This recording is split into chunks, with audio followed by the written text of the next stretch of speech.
আসসালামু আলাইকুম, সবাইকে স্বাগতম জানাচ্ছি। আমি ইসাবুল মাসুম। আজকে কথা বলবো উচ্চশিক্ষার জন্য, অর্থাৎ আমেরিকা অথবা কানাডা অথবা অস্ট্রেলিয়া, বিশ্বের যে কোনো কান্ট্রিতে আপনি উচ্চশিক্ষা করতে যান না কেন, একটা ভালো সিভি কিভাবে তৈরি করবেন সে বিষয়টি, এবং আমি আমার উচ্চশিক্ষার জন্য কিভাবে একটা ভালো সিভি তৈরি করে আমেরিকার সবচেয়ে বড় ইউনিভার্সিটিতে পড়তে আসার সুযোগ পেলাম সে বিষয়টি আজকে আপনাদের সাথে শেয়ার করবো। এবং সিভির কারণে উচ্চশিক্ষার জন্য ইউনিভার্সিটি অথবা প্রফেসর অথবা যে কোনো জায়গায় আপনি ফেলার হতে পারেন। তো এই জায়গাগুলো কিভাবে আপনি সাকসেসফুলি শেষ করবেন, সাকসেসফুলি একটা সিভি তৈরি করবেন, এবং সিভির কালার কেমন হবে, সাইজ কেমন হবে, বিষয়গুলো কি কি থাকবে, সব বিষয়ে আজকে আপনাদেরকে আইডিয়া দিব। এবং একটা গুরুত্বপূর্ণ বিষয় হচ্ছে আমার সিভিটা আমি তুলে ধরবো আপনাদের মাধ্যমে।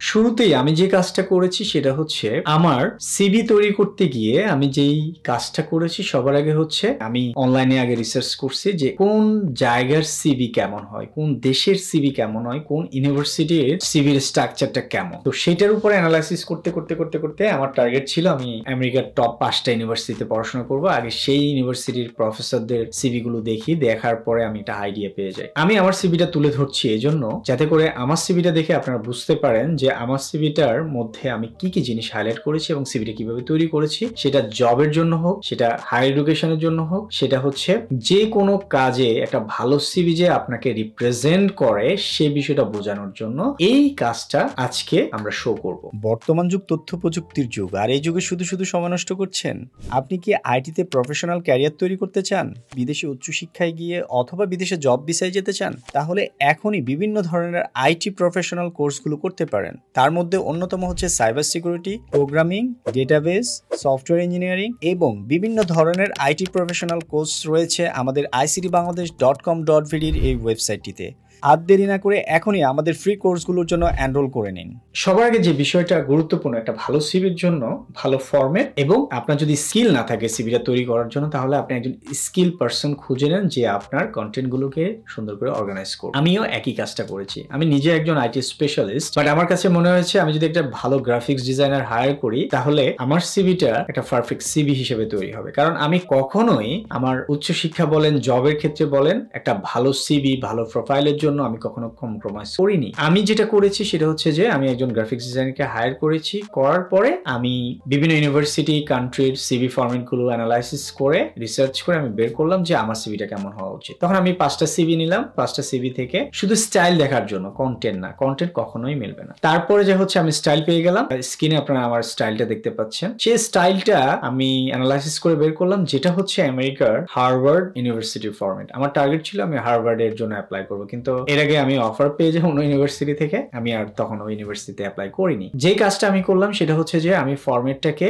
গুরুত্ব দিয়ে আমি ডিজাইনারকে বললাম আমার ফরম্যাট দরকার, কন্টেন্ট গুলো আমি আস্তে আস্তে তোমাকে দিব। তো শুরুতেই আপনারা দেখতে পাচ্ছেন আমি আমার নাম এবং ফোন নাম্বার, ইমেল অ্যাড্রেস যেগুলোকে গুরুত্ব দিয়েছি, এবং শুরুতে আমার এডুকেশন আগে আমি একটা সামারি দিয়েছি। যে সামারিতে আপনারা দেখতে পাচ্ছেন সেখানে আমার সম্পর্কে বলা আছে আমি কি, এবং পুরো সিভির একটা সামারি উপরে আমি সংক্ষেপে দিয়েছি, কারণ অনেকে সিভিটা নাও পড়তে পারে, কিন্তু সামারি দেখলে বুঝতে পারবে যে হু আই এম। তারপরে আমি আমার এডুকেশন গুলোকে আমি অ্যাড করেছি। এডুকেশন সেকশনটার পরে আমি আমার রিসার্চ, ট্রেনিং, কোথায় ট্রেনিং করেছি, কি কি পড়াশোনা করেছি, তারপরে যা হচ্ছে আমার ভলেন্টিয়ারি ওয়ার্ক, আমার অ্যাওয়ার্ড, আমার প্রফেশনাল ট্রেনিং কি ছিল, আমার জব এক্সপিরিয়েন্সকে আমি গুরুত্ব দিয়েছি, তারপরে আমার ব্যক্তিগত কিছু প্রজেক্টস আছে সেই প্রজেক্টগুলোকে আমি গুরুত্ব দিয়েছি। এভাবে রেফারেন্স বেশ খুবই সিম্পল। আপনার সামারি, শুরুতে সংক্ষেপ সামারি, তারপর যে education, job experience, research, training এবং রেফারেন্স, অ্যাওয়ার্ড, এইভাবে খুব কমের মধ্যে আমি জিনিসগুলোকে হাইলাইট করেছি। করার পরে একটা পারফেক্ট সিভি হয়ে গেল। এখন এই যে সিভি গুলো করছি, সোশ্যাল ওয়ার্কও আমি কিন্তু সেখানে রেখেছি আলাদা একটা সেকশন। এই যে সিভিটা তৈরি করছি এটা কিন্তু একদিন দুদিনে আমি বসে সবকিছু মানে নিজের গল্প সাজাই লিখে দিলাম এরকম না। একটা ভালো সিভি তৈরি করার জন্য আপনাকে কয়েক বছর ধরে কাজ করতে হবে, প্রোফাইলের উপরে কাজ করতে হবে। প্রোফাইল মানে কি, আপনি ইংলিশে কিসের সার্টিফিকেট অ্যাড করবেন, সেটার জন্য কি আপনি শুধু লিখে দিলেন যে আপনার আইএলটিএস স্কোর 9, এটা লিখে দিবেন? জিআরই আপনার 300-র উপরে স্কোর লিখে দিবেন? এটার জন্য আপনাকে আগে অর্জন করতে হবে, দেন আপনি অ্যাড করতে পারবেন। একটা সিভিতে ভুলভাল জিনিস অ্যাড করে পরে আরো বিপদে পড়বেন যদি বলবে যে সার্টিফিকেট দেখাও, তখন কি করবেন? একটা সিভি আপনাকে কখনোই এটা একদিনে বসে তৈরি করার না, এটা অনেক বছরের স্ট্রাগল, অনেক বছরের কষ্ট, অনেক এক্সামিনেশন, অনেক পরীক্ষা, অনেক কিছু, সেগুলোর উপরে আপনাকে প্রপার আপনার যা আছে সেগুলো অ্যাড করবেন। একটা ভুল জিনিস যখন আপনি সিভিতে অ্যাড করবেন সেটা আপনাকেও কষ্ট দিবে এবং আপনার ভবিষ্যতে আপনাকে সারা জীবনের জন্য ব্র্যান্ড করে দিতে পারে ওই কোম্পানির জবের জন্য অথবা ইউনিভার্সিটি যেখানে আপনি সিভিটা সাবমিট করবেন। আর সিভিতে রেফারেন্স অ্যাড করার চেষ্টা করবেন হাই ক্লাসে। হাই ক্লাসের রেফারেন্স কেন অ্যাড করবেন? আপনার সাথে যে ভালো মানুষের উঠা বসা সেটা বোঝানোর জন্য। একাডেমিক পারপাসে আপনি একাডেমিক লোকজনের প্রোফাইল অ্যাড করবেন, আর জব সেক্টরে জব রিলেটেড প্রোফাইল অ্যাড করার চেষ্টা করবেন, অর্থাৎ আপনি আগের অফিসের বস বা এই টাইপের বিষয়গুলোকে অ্যাড। একটা ভালো সিভি তৈরি কিভাবে করে আমরা ফরম্যাট দিলাম। এছাড়াও আমাদের এটার উপরে আরো বেশি ট্রেনিং, আরো বেশি কথাবার্তা আমরা ফিউচারে বলবো। আমাদের চ্যানেলটি সাবস্ক্রাইব করেন, এই জন্য করবেন যাতে করে আমরা আরো ভালো ভালো ভিডিও আপনাদেরকে দেখাতে পারি। ধন্যবাদ সবাইকে।